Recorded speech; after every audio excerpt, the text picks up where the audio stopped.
एक लड़का जिसका नाम सैंटियागो था, वह एक गडरिया था। वह भेड़ों की झुंड को हाँकते हाँकते इधर उधर घूमता रहता था। एक दिन भेड़ों को चराते चराते शाम हो गया। वह एक सुनसान गिरजाघर तक पहुंचा, जिसकी छत ना जाने कब की टूटी हुई थी। वहां पर एक गुलर का पेड़ भी था। उसने सोचा आज रात यहीं पर बिताऊंगा। उसने अपनी सभी भेड़ों को एक जगह बांध दिया। अपनी जैकेट निकाल कर उसने फर्श साफ किया और अपनी बुक पढ़ने लगा। फिर उस बुक को तकिया लगाकर सो गया। उसने सोचा इस बार और मोटी मोटी बुक खरीदूंगा, जिससे पढ़ने में टाइम लगेगा और उसका तकिया भी अच्छा बनेगा। रात में उसकी नींद अचानक से खुल गई। गिरजाघर के टूटी छत से उसने तारों को देखा। आज रात उसे फिर वह सपना आया जो उसे पिछले हफ्ते आया था। फिर सुबह में उसने अपने भेड़ों को चराना स्टार्ट कर दिया। वह रास्ते में जिन चीज़ों को भी देखता उन पर कमेंट जरूर करता, अपनी भेड़ों से बात करते हुए। मगर पिछले कुछ दिनों से वह अपने भेड़ों से उस लड़की के बारे में बात करता था जो उस गांव के व्यापारी की लड़की थी, जहां पर वह अगले 4 दिनों में पहुंचने वाला था। वह उस गांव में केवल एक बार गया था, वह भी पिछले साल, जब उसके एक दोस्त ने बताया था कि वहां पर एक व्यापारी है जो ऊन खरीदता है। जब वह पिछली बार उस गांव में पहुंचा तब उसने व्यापारी से बोला, मैं भेड़ों का ऊन बेचना चाहता हूं। दुकानदार ने उस लड़के को दोपहर तक इंतजार करने को कहा। वह दुकान की सीढ़ियों पर बैठ गया और अपने झोले से बुक निकाली और उसे पढ़ने लगा। तभी पीछे से एक आवाज़ आई। मुझे नहीं पता था कि गडेरिये भी पढ़ना जानते हैं। लड़के ने पलट कर देखा। वह एक सुंदर सी लड़की थी। प्यारे घुंघराले बाल, गुलाबी होठ, कातिलाना आंखें और चमकता हुआ चेहरा। कुछ ज़्यादा नहीं हो गया? फिर दोनों सीढ़ियों पर बैठकर बात करने लगे। लड़के के दिल में प्यार का अरमान जाग गया। वह सोचने लगा काश ये पल यहीं पर रुक जाए और वह व्यापारी अगले 3 दिनों तक यहाँ ना आए। तभी कबाब में हड्डी की एंट्री होती है। वह व्यापारी आता है, ऊन लेता है और लड़के को पैसा देता है और बोलता है अगले साल फिर आना। और अब बस 4 दिन बचे थे। वह उस गांव में फिर से पहुंचने वाला था। फिर अपने भेड़ों के झुंड को चराते हुए आगे बढ़ने लगा। उसने सूरज को देखकर यह अंदाज़ा लगा लिया कि वह तरीफा मार्केट दोपहर तक पहुंच जाएगा। वहां पर अपने शराब की बोतल भरेगा और एक मोटी किताब खरीदेगा। वह तरीफा मार्केट पहुंच गया। तभी उसे अचानक से याद आया, वहां पर एक सपने के बारे में बताने वाली बूढ़ी औरत रहती है। वह उस औरत के पास गया। बूढ़ी औरत को उसने अपने सपनों के बारे में बताया जो उसने गूलर के पेड़ के नीचे उस चर्च में देखा था। उसने बताया, मेरे सपने में एक छोटी सी लड़की आई जिसने मेरा हाथ पकड़ लिया और उसने मुझे मिस्र के पिरामिडों में ले गई और वहाँ पर मुझे बताया कि यहाँ पर खजाना है। वह औरत बोली, तुम्हें खजाना मिलेगा। अभी मैं तुमसे फीस नहीं लूँगी, पर जब तुम्हें खजाना मिलेगा तब तुम मुझे उस खजाने का 10वां हिस्सा दे देना। लड़के ने उससे वादा किया और वहाँ से निकल गया। अपनी शराब की बोतल भरी और एक मोटी सी बुक खरीदा और एक बेंच पर जाकर बैठ गया। लड़के को खजाने की बात पर भरोसा नहीं था। उसने अपनी शराब पी और बेंच पर बैठकर बुक पढ़ने लगा, पर उसका मन बुक पढ़ने में नहीं लग रहा था। बस उस लड़की के बारे में सोच रहा था कि अभी थोड़ी देर में वह उस गांव की तरफ चल देगा। तभी एक बूढ़ा आदमी उसके पास आकर बैठ गया। वह लड़का उस बूढ़े से बात नहीं करना चाहता था, पर बूढ़ा आदमी लड़के से बात करना स्टार्ट कर दिया और बोला, तुम अपने भेड़ों का 10वां हिस्सा मुझे दे दो, मैं तुम्हें खजाने का रास्ता बता दूंगा। वह लड़का सोचने लगा कि यह जरूर उस बुढ़िया का पति होगा और बुढ़िया ने उसे मेरे सपनों के बारे में बताकर भेजा है या मुझे ठगने आया है। लड़का उसे मना कर देता है। बूढ़े ने लड़के से बहुत सी चीज़ों के बारे में बताया जो लड़का कभी किसी को नहीं बताया था। फिर वह ज़मीन पर कुछ लिखता है। लड़के ने देखा तो उसके पिता का नाम और उस लड़की का नाम लिखा था। अब लड़के को उस आदमी पर भरोसा हो जाता है। उस लड़के के पास 60 भेड़ें थीं। उसने उसका 10वां हिस्सा उस बूढ़े आदमी को दे दिया और बाकी सारा उसके दोस्त ने खरीद लिया। अब लड़के के पास बहुत सारा पैसा हो गया था और वह निकल दिया अपने खजाने की तलाश में। अब वह लड़का अफ्रीका के एक शराब खाने में बैठा था। इसकी लैंग्वेज स्पेनिश थी और बाकी सभी लोग अरबी बोलते थे, पर वहाँ पर एक आदमी को स्पेनिश बोलते इसने सुना।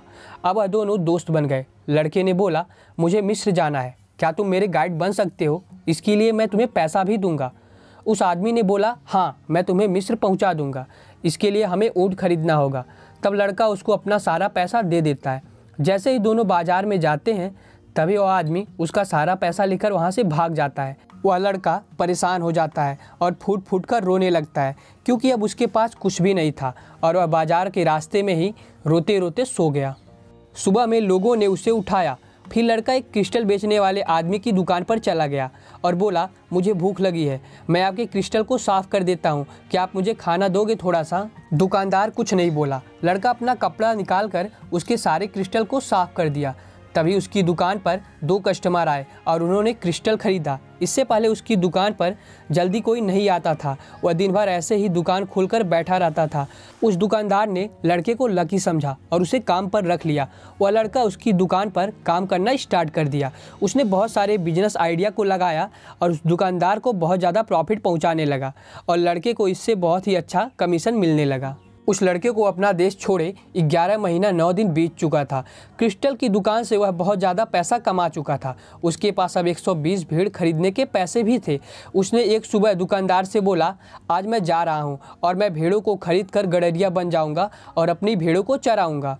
वह दुकानदार बहुत उदास हो गया। उसने बोला, मुझे तुम पर गर्व है, तुमने मेरे दुकान को एक नई पहचान दी है। वह लड़का फिर उसी शराब खाने में बैठा था जहाँ वह पहली बार आकर बैठा था। तभी उसे अचानक से याद आया कि दुकानदार को क्रिस्टल लाकर देने वाला व्यापारी रेगिस्तान पार करके आता है। उसे खुशी महसूस हुई। उसने सोचा, मैं कभी भी भेड़ चराने वाला बन सकता हूँ। वह खजाने की खोज में मिस्र की पिरामिड जाने का फैसला कर लेता है। अब वह लड़का व्यापारी से मिलने उसकी गोदाम में गया। वहाँ पर एक अंग्रेज बैठकर बुक पढ़ रहा था। अंग्रेज अल्केमिस्ट बनना चाहता था। अल्केमिस्ट उस इंसान को कहते हैं जिसे किसी भी मेटल को सोने में बदलने के तरीके के बारे में पता हो। उसे पता था कि एक अल्केमिस्ट रेगिस्तान के उस पार नखलिस्तान में रहता है और वह उससे सीखने के लिए वहाँ पर जा रहा था। लड़का अंग्रेज और 200-300 लोगों के साथ सरदार रेगिस्तान में चलना स्टार्ट कर दिया। दिन रात वो लोग चलते रहे। तभी सरदार ने बताया कि कबीलों के बीच लड़ाइयाँ स्टार्ट हो गई हैं। जैसे तैसे करके वो लोग नखलिस्तान पहुँच गए। वे अंग्रेज बहुत ही ज़्यादा खुश था क्योंकि अब वह उस अल्केमिस्ट से मिलने वाला था, पर उसे पता नहीं था कि वह अल्केमिस्ट एक्चुअल में रहता किधर है। लड़का और अंग्रेज एक कुएं पर बैठकर बात कर रहे थे। तभी वहाँ पर एक लड़की आई। लड़का लड़की एक दूसरे को देखने लगे। तभी अंग्रेज बोला, तुम अल्केमिस्ट के बारे में उससे पूछो। लड़की ने उसे अल्केमिस्ट का पता बताया। वह अंग्रेज उससे मिलने चला गया। अब वह लड़का रोज़ रोज़ उस कुएं पर आने लगा उस लड़की को देखने के लिए। और फिर क्या था, फाइनल रिजल्ट आ गया। उन दोनों को एक दूसरे से प्यार हो गया। उस लड़की का नाम फातिमा था। अंग्रेज उस अल्केमिस्ट से मिला और उससे सोना बनाने के मेथड के बारे में पूछने लगा। अल्केमिस्ट ने उस अंग्रेज को एक असाइनमेंट दिया कि जाकर यह सीखो।